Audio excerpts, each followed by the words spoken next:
बहुत ही सुंदर आज का भाव कि यदि आप गुरु और इष्ट के अधीन हैं तो माया कभी आपको अधीन नहीं कर सकती। क्योंकि साधक अगर ये प्रयास करे कि मैं माया से विजय प्राप्त कर लूंगा तो बोले ऐसा कदापि भी नहीं हो सकता। अगर साधक अपने गुरु और इष्ट के अधीन हो जाए तो माया उस साधक को कभी भी अपने अधीन नहीं कर सकती। आप सब कुछ हर जगह से बच सकते हैं, लेकिन माया से बचना कहते बहुत ही मुश्किल है। माया हर जाल में आकर आपको फंसाती है।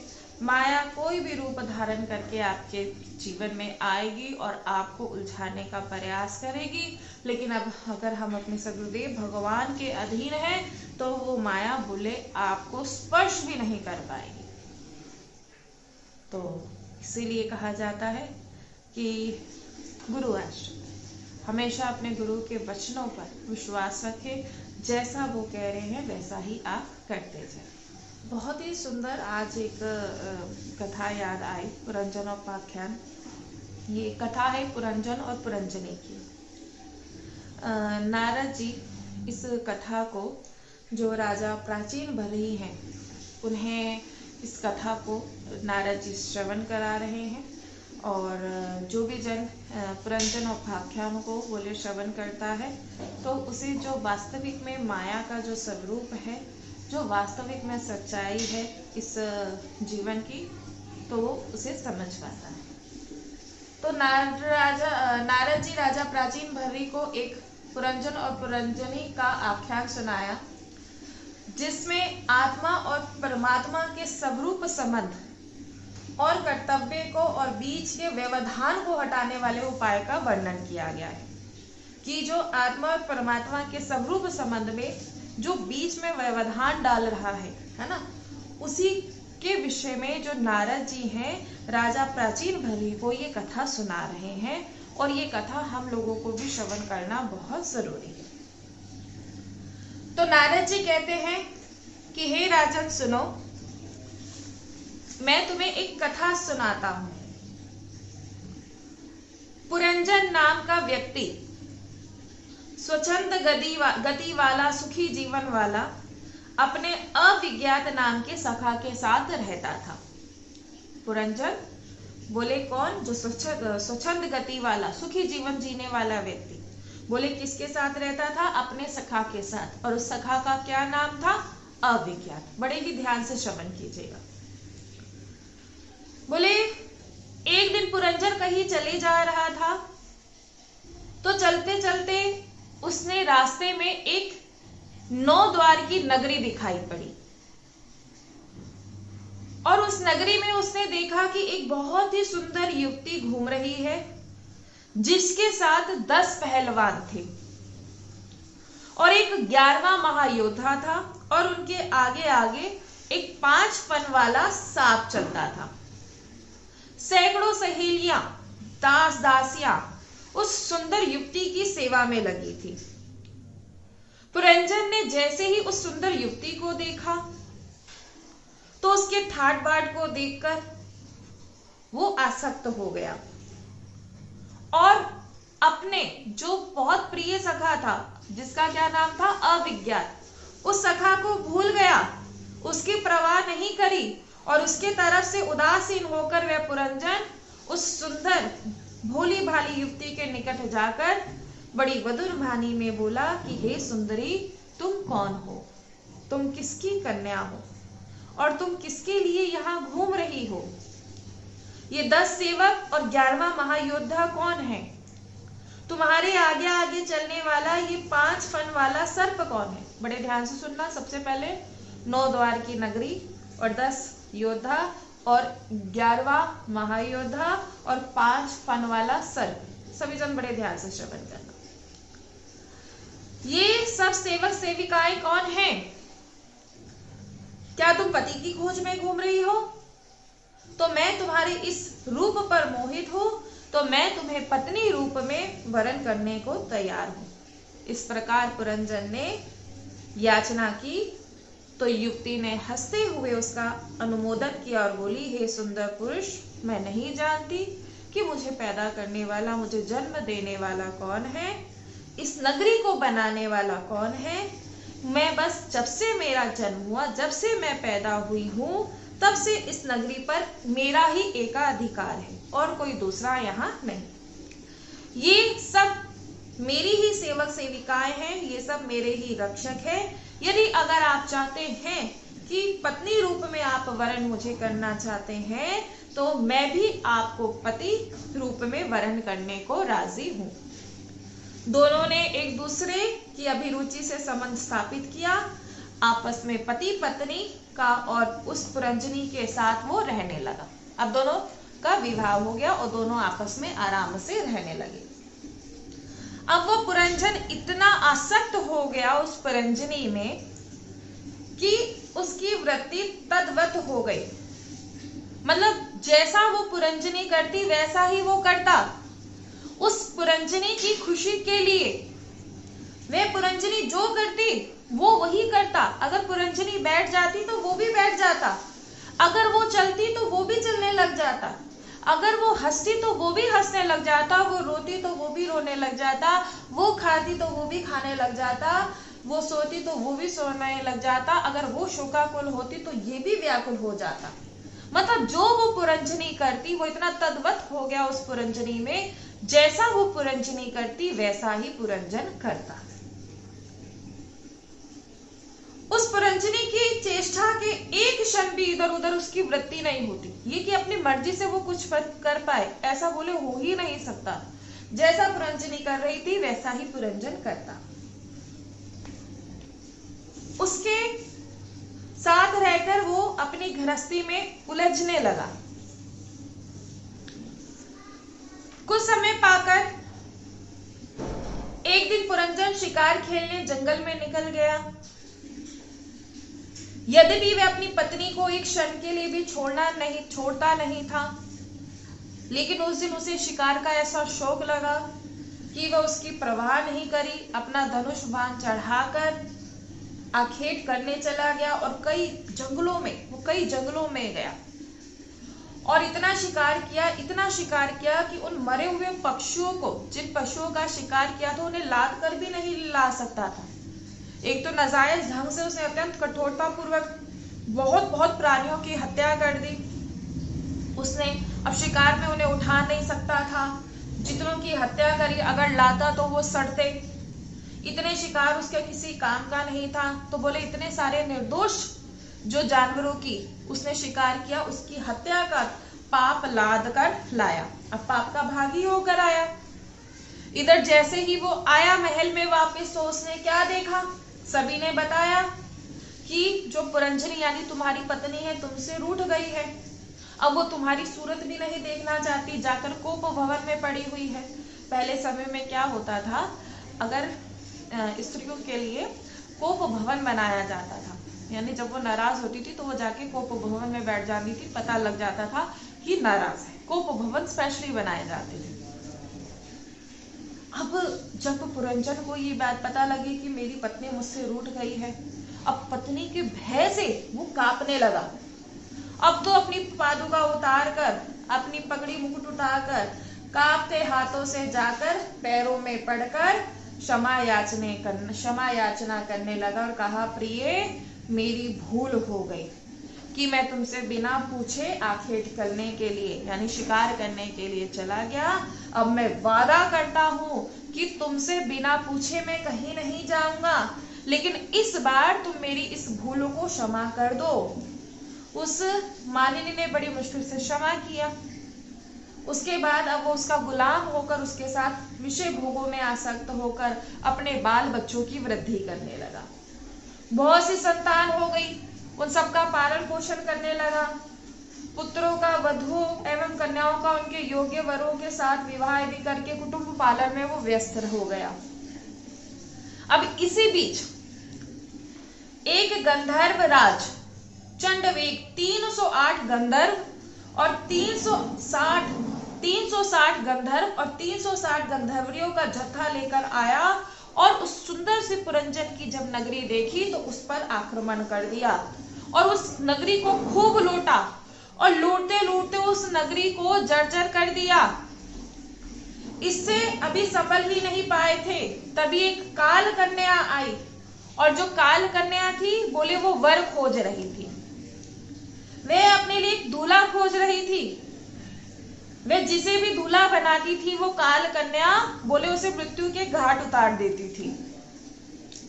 वह काल कन्या ऐसी हतभाग्नि थी कि जिसको दूल्हा रूप में वरण करती उसके केश पक जाते, उसके दांत टूट जाते, उसके आंखों की ज्योति मद हो जाती, उसके गालों में झुर्रियां पड़ जाती, उसके हाथ पांव कांपने लगते।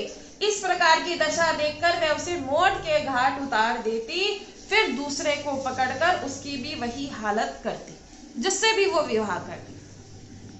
तो नारद जी कहते हैं प्राचीन भर्री से कि राजन, उस काल कन्या ने मुझे भी दूल्हा बनाने का प्रयास किया, पर मैंने उसे फटकार दिया कि चल हट, मैं तुझसे विवाह नहीं करूंगा। नारद जी बता रहे हैं प्राचीन भर्री राजा को, मैं तेरा दूल्हा नहीं बनूंगा। क्यों? क्योंकि तू जिसे भी दूल्हा बनाती है तो उसे मौत के घाट तू उसे उतार देती है।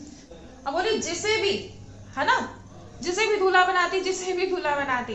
अब नारद जी कहते मुझे भी आई दूल्हा बनाने के लिए, लेकिन मैंने कहा कि भाई मैं तुझसे शादी नहीं कर सकता, क्योंकि तू जिसे भी दूल्हा बनाती है तो उसे मार देती है। तो बोले, तब उसने कहा कि तुम मेरे अगर दूल्हा नहीं बनोगे तो मैं तुम्हें श्राप दूंगी। तो नारद जी ने कहा श्राप चाहे भले दे दे, पर तुझ जैसी हत्यारिणी के संग मैं कभी भी विवाह नहीं करूंगा। और बोले तब उसने मुझे जो है श्राप दिया कि तुम एक जगह जमकर टिक नहीं सकोगे, भटकते रहोगे। तो नारद जी ने कहा कि मैंने उससे बोल दिया कि मुझे भटकना मंजूर है, लेकिन तुझसे विवाह करना नहीं, तुझ जैसी हत्यारिणी का दूल्हा बनना नहीं। भटकना तो बोले साधु संतों के लिए अच्छा है, वास्तविक में जो साधु संत वो एक जगह स्थिर रहते ही नहीं, है ना। तो बोलते हैं, पूछते ना नारद जी क्यों, इसी वजह से जो नारद जी हैं वो घूमते रहते हैं, एक जगह टिकते नहीं है। कहते बहता पानी निर्मला बंधा गंदा होए, साधु जन रमते भले दाग ना लागे कोई। बोले इस तरह से मैंने उसको फटकारा तो उस काल कन्या ने यवन राजा को पकड़ना चाहा। तो यवन राज ने कहा मैं तेरा दूल्हा नहीं बन सकता, लेकिन हाँ तेरा भाई बन सकता हूँ, तुझे अपनी बहन के रूप में स्वीकार कर सकता हूँ। रही दूल्हा बनाने की बात, तो ये ले मेरा छोटा भाई जिसका नाम प्रज्वार है, मेरी सेना ले जा, इसे सेनापति बनाकर ले जा, और तू जिसको पसंद करेगी तो ये जो मेरा भाई और ये जितनी भी सेना मेरी सेना है, तो जबरदस्ती अगर वो नहीं मानेंगे तो जबरदस्ती उस दूल्हे को दबोचेंगे और तुझ तेरे संग तेरी जो है शादी करा देंगे। अब उस काल कन्या ने यमनराज की सलाह से उस पुरंजन को ही दूल्हे के रूप में पसंद किया। पुरंजन उस काल कन्या को दुल्हन के रूप में स्वीकार करना नहीं चाहता था, लेकिन हुआ क्या, उसने प्रज्वार और उसकी सेना की सहायता से जबरदस्ती उसको दबोचा, दुल्हन बना लिया। अब दूल्हा जैसे ही बनाया तो पुरंजन का शरीर जर्जर हो गया, दांत पक गए, दांत टूट गए, केश पक गए, आंखों की ज्योति जो थी वो मंद पड़ गई, गालों में झुर्रियां पड़ गई, हाथ पांव कांपने लगे, और अंत में उस काल कन्या ने पुरंजन को मौत के घाट उतार दिया। अब पुरंजन की आसक्ति थी पुरंजनी में, यानी अपनी पत्नी में। वो एक क्षण भी अपनी पुरंजनी यानी अपनी पत्नी से विलग नहीं रहता था, इसीलिए मरते समय उसे अपनी पत्नी का चिंतन हुआ, और पत्नी का चिंतन करते करते पुरंजन ने शरीर छोड़ा।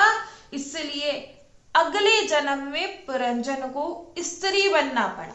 इसलिए कहते हैं कि साधक को हर समय जिह्वा पर नाम, जीव के बोले हर आपके जिह्वा पर हर समय नाम रहना चाहिए, क्योंकि अगर नाम नहीं होगा तो अंत में जो आपकी मति होगी वही आपकी गति होगी।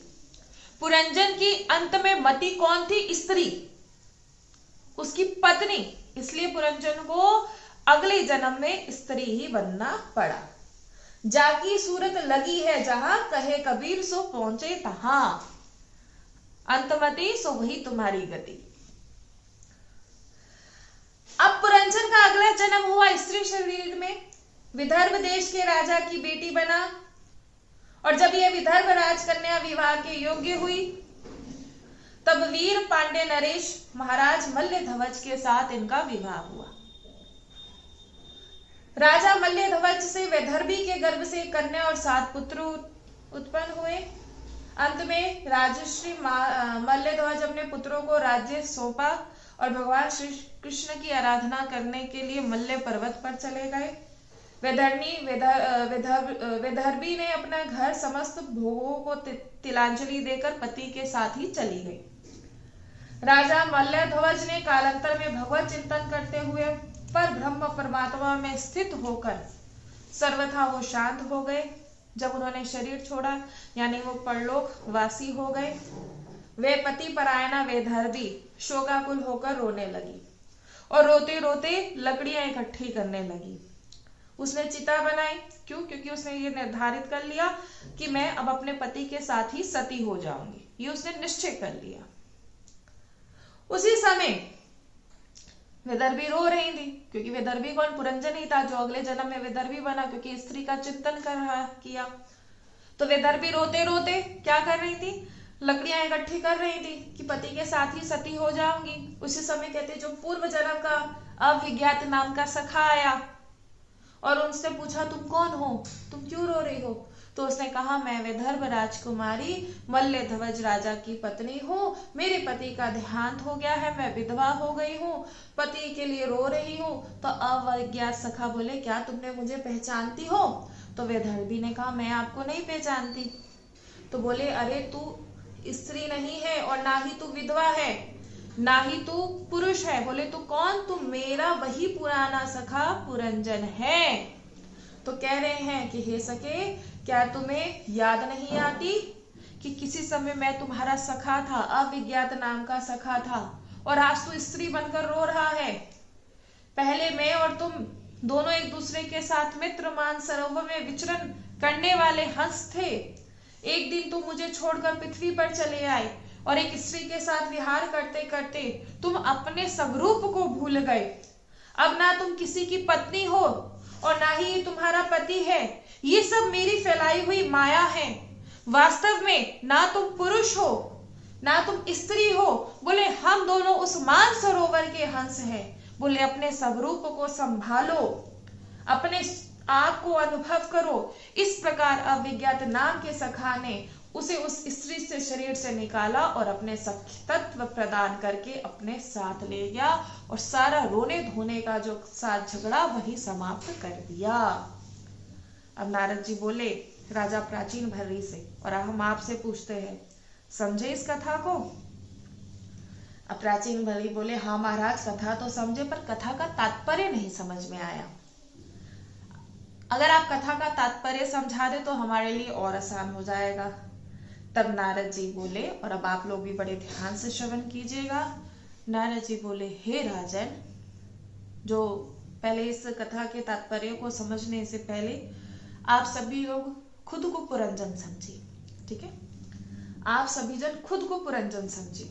आप पुरंजन हैं, न जाने हमारे कितने जन्म हुए हैं, कभी हम स्त्री बने कभी हम पुरुष बने, कितने हमारे जन्म हुए हैं। और अविज्ञात यानी हम अपने प्रभु को भूल गए और ये मेरी पत्नी है, ये मेरा पति है, ये मेरा बच्चा है, ऐसे करते करते हम कितने जन्मों तक फंसते आए हैं। लेकिन आज हमारे प्रभु हमें मिल गए हैं जो बहुत समय से हमसे दूर थे, और आज वो हमें मिल गए हैं और आज वो हमें सच्चाई बता रहे हैं। और क्या सच्चाई बता रहे हैं, ध्यान से सुनिए। ये जीव ही पुरंजन है और दूसरा पुरंजन कोई नहीं है। इसका जो अविज्ञात नाम का सखा वही परमात्मा है जो बराबर अंतर्यामी रूप में इसके साथ ही रहता है। दोनों एक जगह रहते हैं, मिलते ही रहते हैं, बस केवल बात नहीं होती है ना। कोई दूसरा नहीं है यहाँ भीतर। अगर दूसरा होता तो ये चल ही नहीं पाता से। बोले कोई दूसरा नहीं, स्वयं प्रभु है, साथ ही रहते हैं, बस बात नहीं हो पाती है। तो बड़ी सुंदर बात यहाँ कह गई है। बोले कौन कहता है कि मुलाकात नहीं होती? कौन कहता है कि मुलाकात नहीं होती? रोज मिलते हैं, केवल बात नहीं होती। इसलिए कि पुरंजन रूपी जीवात्मा ने अपने अविज्ञात नाम के सखा को, परमात्मा को पीठ दे रखी है। हम सब ने बोले पीठ दे रखी है परमात्मा को। वह पुरंजनी की ओर ताक रहा है। इसलिए उसकी ये दुर्दशा हो रही है। तो बोले ये पुरंजन है, जीव है, इसका पुरंजन नाम क्यों पड़ा? क्योंकि पुरम शरीर जनयति इति पुरंजन, जैसी जैसी वासना और वासनाओं के अनुसार कर्म करता है और वैसे ही उसके अनुसार इसके शरीर का विधान बनता है, इसलिए इसका नाम पुरंजन है। और जो अविज्ञात नाम का जो इसका सखा है वो बराबर इसके साथ रहता है, बराबर इसके साथ रहता है। अब बोले ये जो शरीर है ये 9 द्वार की नगरी है ना। सबसे पहले क्या बोला था? 9 द्वार की नगरी देखी पुरंजन ने, है ना। अब 9 द्वार की नगरी बोले, ये शरीर ही 9 द्वार की नगरी है ना। 2 नेत्र द्वार, 2 नासिका द्वार, 2 श्रोत्र द्वार, है ना। फिर बोले 7वां मुख और 2 नीचे मल द्वारा और मूत्र द्वारा, यही 9 द्वार की नगरी है। इसमें जो पुरंजनी सुंदर नवयुक्ति स्त्री है बोले वही बुद्धि है। इसमें आगे आगे चलने वाला जो 5 फन वाला सर्प है बोले वो 5 प्राण है और 10 पहलवान कौन है बोले वो 10 इंद्रियां हैं और 5 ज्ञानेंद्रियां, 5 कर्म इंद्रियां, और इसमें जो 11वां महान योद्धा है जो इन पर नियंत्रण रखता है ना। ये तो बताया था ना, क्या बोले था? 5, है ना, कि 5 फन वाला बताया। और बोले जो 10 योद्धा, 5 जिसमें ज्ञानेंद्रिया, 5 कर्म इंद्रिया और 1 महान योद्धा, बोले वो कौन है? बोले वो है मन। और इसकी जो सैकड़ों सहेलियां दासियां हैं कौन? बोले कौन है? इसकी सैकड़ों तरफ फैली हुई चित्तवृत्तियां हैं, इसकी सहेलियां और दासियां हैं। और बोले ये अपनी पत्नी यानी बुद्धि, है ना, बुद्धि रूपी पुरंजनी के ये ऐसे अधीन हो गया है कि जैसा बुद्धि कहती है वो वैसा ही करता है। बुद्धि कहती है सिगरेट जला तो सिगरेट जलाएगा, बुद्धि कहती है शराब पी तो शराब पिएगा, बुद्धि कहती है ना कि इसको कठोर वचन बोल तो कठोर वचन बोलेगा, बुद्धि कहती है इसका अपमान कर तो इसका अपमान करेगा, बुद्धि कहती है इससे जलन कर इससे जलेगा, बुद्धि कहती है ये कर तो वो ही करेगा। जैसा जैसा पुरंजनी कहती है वैसा वैसा पुरंजन करता रहता है। तो समझे, यानी जैसा पुरंजनी कौन? बुद्धि, पुरंजन ये बोले जैसा जैसा पुरंजनी कह रही है वैसा वैसा पुरंजन करता रहता है। कहते हैं ना जिधर मती गई बुद्धि उधर ही दौड़ पड़ती है, जैसे वानर का काम है। उदाहरण जैसे इलेक्ट्रिक ट्रांसफार्मर स्टेशन है, बिजली का चारों ओर घेरा लगा है और जहां चारों ओर घेरा लगता है तो बड़े हाई वोल्टेज की बिजली होती है, जो भीतर जाएगा छू जाएगा बोले वो मर जाएगा। इसलिए घेरा लगाकर उस फाटक को केवल ऑपरेटर ही भीतर जाकर बिजली को, चाहे उसे तार काटना है, तार जोड़ना है ना, और बाहर बोर्ड लगा दिया जाता है कि भाई अंदर जाना मना है। अब उस बोर्ड को बंदर ने देखा, अब बोले बंदर ने पढ़ा नहीं, पढ़ना कहां से आएगा? बंदर की बुद्धि ने प्रेरणा दी चढ़ जाओ तो बंदर चढ़ गया, बोले इसको झचोड़ कर रख दो तो बंदर झट चढ़ गया और उसको झकझोर दिया, और जैसे ही हुआ तो बोले नतीजा क्या हुआ? ये फ्यूज हुआ, बिजली गई, बंदर मरा। अव्यवस्थित बुद्धि की सलाह से प्राणी नर तत्व की और पशु तत्व की ओर चला जाता है, क्योंकि बुद्धि कैसी होती है? बोलते हैं अव्यवस्थित बुद्धि होती है। अब सत्संग क्या करता है? इस बुद्धि को व्यवस्थित करता है। आज पुरंजन पुरंजनी की कथा सुन रहे हैं तो हम लोग समझ जाएं कि ये कथा हमारी है और वास्तविक में ये कथा जीव की है। अविज्ञात सखा से दूर रहा तो कितना कष्ट सहा ना। आगे कहा गए हैं कि शास्त्र जिधर निर्देश करता है, जो ये बोर्ड लगा है यही शास्त्र है कि ये नहीं करना, ऐसा नहीं करना, ये शास्त्र है।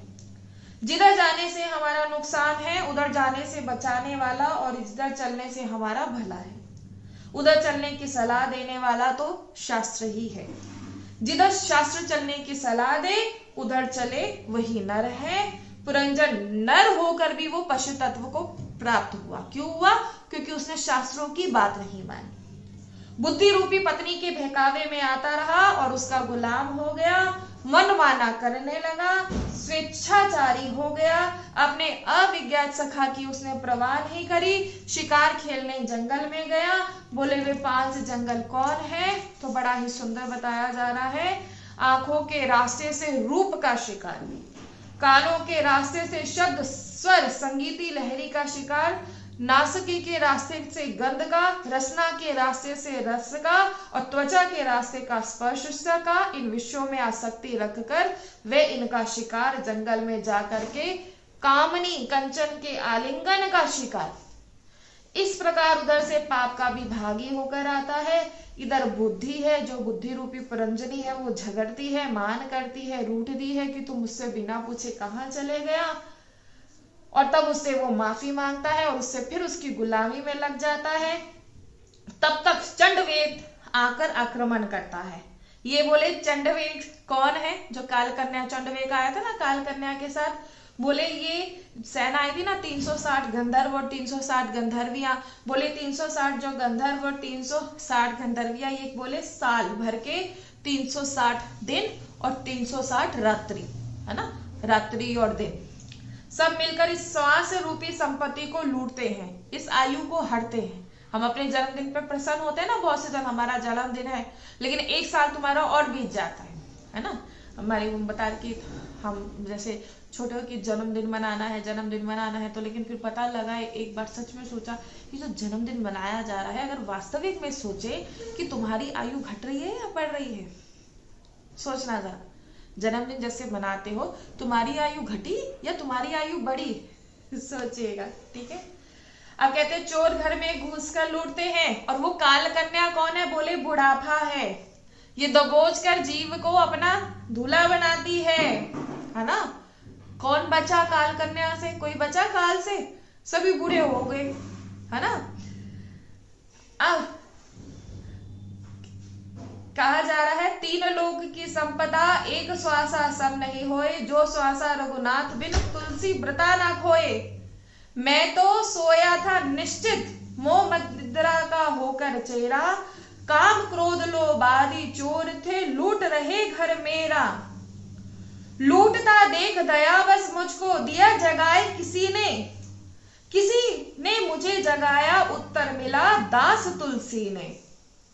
जागो उठक सजग होवे लाला, अपना गे संभालो, चिंता छोड़ गई उसकी जो बाकी श्वास बचा लो। कहते जिसने मुझे उठाया कौन है? देखो कितनी सुंदर बात, किसने मुझे उठाया? तो बोले उत्तर क्या मिला? दास तुलसी ने। बोले क्यों बाबा, क्या बात है? अरे चोर तेरे घर में घुसे पड़े हैं, 360 लुटेरे, 360 लुटेरियां, ये तो तेरे घर को लूट रहे हैं। अब तो हाय हाय करने लगे। जितनी देर में हमने पराया स्त्री का चिंतन करा, उतनी देर में हमारी जितनी श्वास निकली उसका काम रूपी चोर ने चुरा लिया। जितनी देर हम किसी प्रकार में क्रोध में दांत पीसते रहे, उतनी देर में श्वास क्रोध रूपी चोर ने चुरा लिया। जितनी देर पराई संपत्ति को देखकर ईर्ष्या से मत्सर से जलते रहे, उसको मत्सर रूपी चोर ने चुरा लिया। किसी दूसरे की वस्तु को देखकर हत्याने का हम सोचते रहे, तो श्वास रूपी धन का लोभ रूपी लुटेरों ने लुटा लिया। मूंछों में ताव देकर छाती टोकने में जितनी श्वास निकली, उसको अहंकार लूट ले गया। अब तो हाय हाय करने लगे। तो कहते हैं अब हाय हाय करने में जो 10-20 श्वास निकल रहे हैं, उन्हें तो बचा लो। अब तो प्रभु का चिंतन कर लो। अब तो केवल एकमात्र हरि के नाम का आश्रय ले लो, उनके चरणार बिंदों का सहारा ले लो, है ना। नहीं तो इसी प्रकार ये जो स्वतस्त्र रूपी, वर्ष रूपी, काल रूपी चंडवेग बोले ये इतने बलशाली है, इसके वेग को रोकना किसी के वश की बात नहीं है। जो दिन रात ये गंधर्व 360 गंधर्वरियां कहते ये हमको लूट रही हैं, ये काल कन्या आएगी तुमको दबोच लेगी। अगर कोई बोले ना कि हमें तो वृद्धा है ना बहुत होते, आज देखो बड़ा कि हम तो जवान है ना, तुम्हें भी कहते एक दिन आकर बुढ़ापा, काल कन्या आकर दबोचेगी, है ना। इसलिए कहा जा रहा है कि जितना प्रभु का नाम जप पाओ उतना नाम, क्योंकि अंतिम समय में तुम जिसकी स्मृति करोगे, तुम्हारी वही गति होगी। जीव आत्मा उसी योनि को प्राप्त होगा। अगर उसने स्त्री का शरीर का चिंतन करते करते शरीर छोड़ा, तो उसे स्त्री बनना पड़ेगा। पुरंजन ने ऐसा किया ना, स्त्री का चिंतन करते करते शरीर छोड़ा, तो बोले स्त्री बना। अब हमें नहीं पता, इसलिए हम अपने प्रभु का, अब सोचो अगर हम प्रभु का नाम जपते हुए शरीर छोड़े, तो फिर अंत समय तो हमें प्रभु का चिंतन, है ना। और प्रभु का चिंतन का तात्पर्य क्या हुआ कि तुम प्रभु का चिंतन कर रहे हो तो तुम्हें प्रभु का धाम मिलेगा, इसलिए कहा जाता है। लेकिन जीव प्राय समझ नहीं पाता, वो श्रवण करने के बाद भी मनमानी आचरण करता है। जब बोले अविज्ञात ने देखा, सखा ने देखा कि पुरंजन नामक जो सखा है उसे छुड़ा लिया, वो स्त्री पत्नी बनकर किसी के अपने पति के लिए रो रहा है, तो वो अविज्ञात सखा ने उसी स्त्री के शरीर को छुड़ाकर, उसे बंधन से छुड़ाकर उसे उसको स्वरूप की पहचान कराई और उसे वो ज्ञान दिया। और आज उन्हीं श्री हरि के प्रतिनिधि के रूप में बोले श्री नारद जी प्राचीन हरि के पास आए, और इसी प्रकार हमारे जीवन में प्रभु के जो दास हैं वो आते हैं हमें समझाने के लिए आते हैं। लेकिन अगर हम आज भी नहीं समझे तो इसका केवल एकमात्र यही कारण है कि हम लोग जानबूझ के समझना ही नहीं चाहते। हमें माया बड़ी सुंदर लग रही है, और सबसे बड़ी बात, इतना कष्ट हमें इस माया में सहना पड़ता है, लेकिन फिर भी ये पता नहीं हमें क्यों सुंदर लगती है। बोले कष्ट नहीं सह रहे, बिल्कुल कष्ट सहना पड़ता है। नहीं सहना पड़ता तो बताओ, ये माया बोले कितना कष्ट दे रही है, लेकिन फिर भी हमें कितनी प्यारी लग रही है। इसलिए बोले जब जीव इस बात को समझ जाए, है ना, ये जो पुरंजन उपाख्यान है, ये बोले एक जीव की सच्चाई, उसकी कथा है, और ये वास्तविक में सत्य है। अब बोले हम, अब कुछ जन ऐसा पूछेंगे कि जब यहाँ प्रभु हैं, है ना, जब प्रभु के बिना यहाँ कोई नहीं, तो ये पाप कौन करा रहा है? तो बोले सत्संग का अभाव, है ना। कल समझाया था ना, सत्संग सत्संग के अभाव के कारण, है ना। पुरंजन को भी जैसा बुद्धि कहती हुआ वैसा अभी कहीं ना कहीं बुद्धि के अधीन है, प्रभु के अधीन है। जिस दिन प्रभु के नाम के अधीन हो जाएंगे उस दिन सत्य कहते कुछ भी नहीं होगा। इसलिए सभी जन समझो, ठीक है, सभी जन समझो। भैया हमें नहीं पता, सच बता रहे। रात को कहते सोते हैं ना, सुबह थोड़ा ना पता होता उठेंगे या नहीं उठेंगे, पता थोड़ा ना होता है ना, किसी को नहीं पता। हा? लेकिन इतना तो पता है कि प्रभु का नाम अपनी जिह्वा पर होना चाहिए, है? प्रभु का नाम जिह्वा पर हो, प्रभु का नाम कभी जिह्वा से ना जाता है। और जिस साधक के जिह्वा पर हर समय प्रभु का नाम रहता है, बोले वो प्रभु के ही चिंतन में फिर रहता है। हर समय चिंतन प्रभु का ही बना रहेगा। अगर अभी नहीं बन रहा है तो बोले तब भी तुम नाम जप करते हो, तुम्हें कुछ नहीं सोचना, कुछ भी नहीं सोचना, केवल एकमात्र प्रभु का नाम और गुरुदेव के वचन जिस साधक के जीवन में होते हैं, बोले वही साधक की उन्नति हो पाती है। तो सभी कोशिश कीजिएगा कि इस पुरंजन, ये जो आज पुरंजनी की जो कथा आप सभी ने श्रवण करी है, इसे आप सभी जन दोबारा श्रवण करना, क्योंकि ये प्रभु की कृपा से ही श्रवण करने को मिलती है ना। और इसे दोबारा श्रवण करना, और सबसे हमारी प्रार्थना है, सबसे देखो धाम आओ, जब तक आप लोग धाम नहीं आओगे ना तब तक बात नहीं बन पाएगी। इसलिए समय समय निकालो। राधा राधा राधा राधा राधा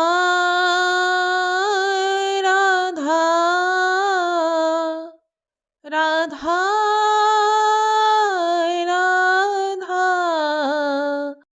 राधा राधा राधा राधा श्री राधा